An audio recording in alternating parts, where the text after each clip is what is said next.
अमृतवेल मराठी प्रस्तुत इतिहासाच्या पानावर रयतेच्या मनावर राज्य करणारा राजा धर्मवीर छत्रपती संभाजी महाराज। छत्रपती संभाजी महाराज यांची बुरानपूरची लूट आणि अरबी घोड्यांची खरेदी। राज्याभिषेक झाल्यावर 15 दिवसातच छत्रपती संभाजी राजांनी बुरानपूर या मोगलांच्या वैभवशाली नगरीवर छापा टाकला। बुरानपूर ही औरंगजेबाची आणि मोगलांची दक्षिणेतील पारंपरिक आर्थिक राजधानी, अगदी सुरत आणि औरंगाबाद पेक्षाही समृद्ध असलेली नगरी। या बुरानपूरच्या मोहिमेवर असतानाच गुप्तहेरांनी एक नामी खबर आणली की जवळच्याच प्रदेशात अरबी घोडे विकण्यासाठी अरबस्तानावरून एक सौदागर आलेला आहे। त्याच्याकडे जवळपास 4000 उमदी घोडे आहेत। खरे तर सौदागर उस्मान आपले असल अरबी घोडे बुरानपूरचे सरदार बहादूर खानाला विकायला आणली होती, परंतु बहादूर खान आपल्या पुतण्याच्या लग्न कार्यासाठी हैदराबादला गेल्यामुळे तो परत येईपर्यंत सौदागर उस्मान त्याची वाट पाहत थांबला होता। सौदागर उस्मानच्या बेहड्यात अरबी जातीची चांगली तयार केलेली रुंदाड पाठीची सुंदर अशी जवळपास 4000 घोडी होती। छत्रपती संभाजीराजांना ही बातमी कळताच ते ताबडतोब तिकडे धावले व एवढी जबरदस्त अश्व दौलत पाहून ते प्रचंड खुश झाले। त्याच क्षणी त्यांनी ती अश्व दौलत विकत घेण्याचा निर्णय घेतला। राजांनी एका उमद्या जनावरावर जीन सामानाशिवाय मान ठोकली व एक रपेट करून या घोड्यांच्या क्षमतेची खात्री करून घेतली आणि मग सौदागर उस्मानला त्या घोड्यांची किंमत विचारली। तेव्हा घाबऱ्या घुबऱ्या झालेल्या जीव मुठीत धरून उभा असलेला सौदागर उस्मान अगदी अदबीने म्हणाला, महाराज, किंमत कसली करता? फुकटच घेऊन जा की, पण मला माझ्या लोकांना तेवढे जिवंत सोडा, बाकी काही नाही।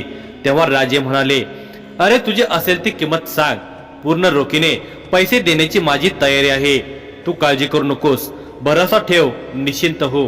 तेव्हा राजांच्या या शब्दामुळे जीवात जीव आल्यावर सौदागर उस्मान उपरोधिकपणे म्हणतो, राजे, आमची मस्करी करता का काय? इथे बाजूलाच बुरानपूरवर तुम्ही पहारी कुदळी फावडे टिकाव लावून आखी नगरी लुटून काढताय आणि मला मात्र घोड्यांची किंमत काय असे विचारताय। तेव्हा छत्रपती संभाजीराजे म्हणाले, अरे दुसऱ्याने मेहनतीने तयार केलेली वस्तू लुटून नेण्याची रीत मोगलांची असू शकते, शिवप्रभूंच्या मराठा लष्कराची नाही।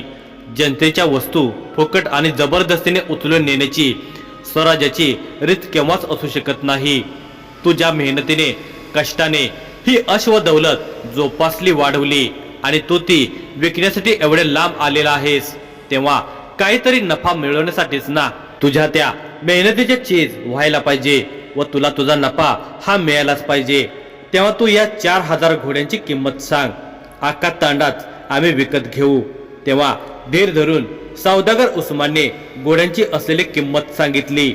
राजांनी त्याची जेवढी किंमत होती तेवढी लगेचच रोखीने अदा केली। शिवाय जे पैसे दिले तेही रायगडावरून येताना सोबत आणलेले होते, त्यातून ते दिले होते। यावरून छत्रपती संभाजीराजांची एखाद्याच्या कष्टाचे चीज करण्याची, त्याच्या गुणांची कदर करण्याचा गुण समोर येतो। एरवी मराठे छापा मारायचे, लूट करायचे असा अर्थ लावणाऱ्यांसाठी अशा घटना म्हणजे मार्गदर्शकच ठरतील। छत्रपती शिवाजी महाराजांच्या काळात राज्याला मिळणारे महसूल हे शेतसारा, लूट, चौथाई व खंडणी अशा माध्यमातूनच येत असे। त्यामुळे राज्य चालवण्यासाठी लागणारा निधी उभारताना एखाद्या वैभव संपन्न नगरीवर छापा घालणे त्यावेळच्या परिस्थितीनुसार क्रम प्राप्त होते।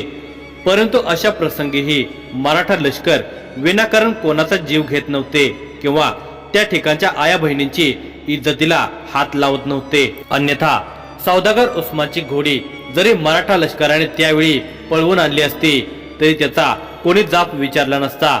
असे असतानाही छत्रपती संभाजीराजांनी तो सर्व व्यवहार रोखीने केला। यातच त्यांची नीती स्पष्ट होते व स्वराज्याचे मानदंड ते पाळत होते हे लक्षात येते। अशा प्रसंगामुळे मराठी लष्कर व छत्रपती संभाजीराजांची युद्ध विषयक नीतिमत्ता यावर प्रकाश पडतो। अन्यथा मोघल सैन्यात तर लुटालूट हा शिरस्ता असायचा. हिंदवी स्वराज्यासाठी लढणाऱ्या लष्करात मात्र काही नियम होते व ते उल्लंघन करणाऱ्याला कडक शिक्षा होई, अगदी तो छत्रपती असला तरी. आणि म्हणूनच कदाचित छत्रपती संभाजीराजांनी त्या नियमाप्रमाणेच सौदागर उस्मानकडून रोखीने सर्व घोडी खरेदी केली होती. रयतेच्या भाजीच्या देठालाही लष्कराने हात लावायचा नाही आणि गरज पडेल ती वस्तू रोखीने विकत घ्यावी, परंतु जोर जबरदस्ती करून ती घेऊ नये. हाच तो शिवप्रभूंचा शिरस्ता आणि त्याचे पालन करणारे छत्रपती संभाजी महाराज.